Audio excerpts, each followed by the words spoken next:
ইদানিং গত সপ্তাহখানেক যাবৎ একটা বিষয় আমাদের রাজনীতিতে দেখা যাচ্ছে, সেটা হলো ন্যায় এবং ইনসাফের রাজনীতি।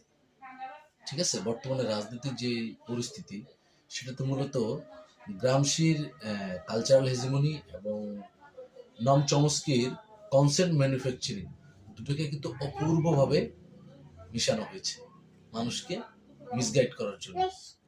এখন ন্যায় এবং ইনসাফের যে ধারণা, এটা দিয়ে কি আসলে একটি রাষ্ট্র চলা সম্ভব? আর পৃথিবীতে যে প্রায় 190+ বা 200টি রাষ্ট্র আছে, তার মধ্যে আসলে ন্যায় এবং ইনসাফের রাষ্ট্রের মডেল কোনটি? এটা একটা বড় প্রশ্ন। তারপরে ন্যায় এবং ইনসাফ বলতে আমরা আসলে কি বুঝি? এটা কি কোনো কনস্ট্যান্ট, বা ন্যায় এবং ইনসাফ বলতে আসলে আমি যা বুঝি আরেকজন কি তা বুঝে?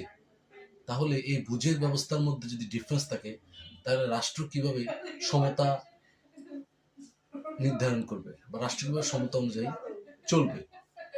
ঠিক আছে, মনে করেন আমি এখান থেকে এক জায়গায় যাব, রিক্সা ভাড়া 30 টাকা, আরেকজন যাত্রী তিনি মনে করতেছেন 40 টাকা হলে ভালো, রিক্সাওয়ালা মনে করতেছেন, রিক্সা চালক মামা, যে 60 টাকা হলে তার জন্য ন্যায়। অর্থাৎ ন্যায়ের ধারণা কিন্তু ব্যক্তিভেদে ভিন্ন।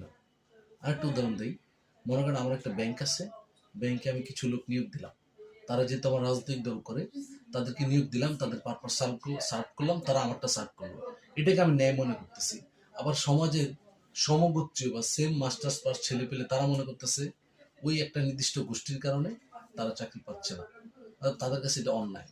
অতএব ন্যায় এবং ইনসাফের ধারণা ব্যক্তিভেদে ভিন্ন, রাষ্ট্র একটা সম্পূর্ণ ইহজাগতিক বিষয়। অতএব এখানে কিছু রুলস, পলিসি, এক্সপিরিয়েন্স, মেকানিজম, এর মাধ্যমে রাষ্ট্র চলতে হয়। তার মানে যখন আপনি ন্যায় এবং ইনসাফের কথা বলবেন, তার মানে আসলে রাষ্ট্র সম্পর্কে আপনার আসলে প্রকৃত তেমন কোনো ধারণা নাই। তার মানে আপনি যখন ন্যায় এবং ইনসাফের কথা বলবেন, তখন আপনি রাষ্ট্র পরিচালনা করতে গেলে আউট অ্যান্ড আউট ফেল করবেন। এটা শুধু বাংলাদেশের রাজনীতির জন্য না, এটা বিশ্ব রাজনীতির জন্য প্রযোজ্য।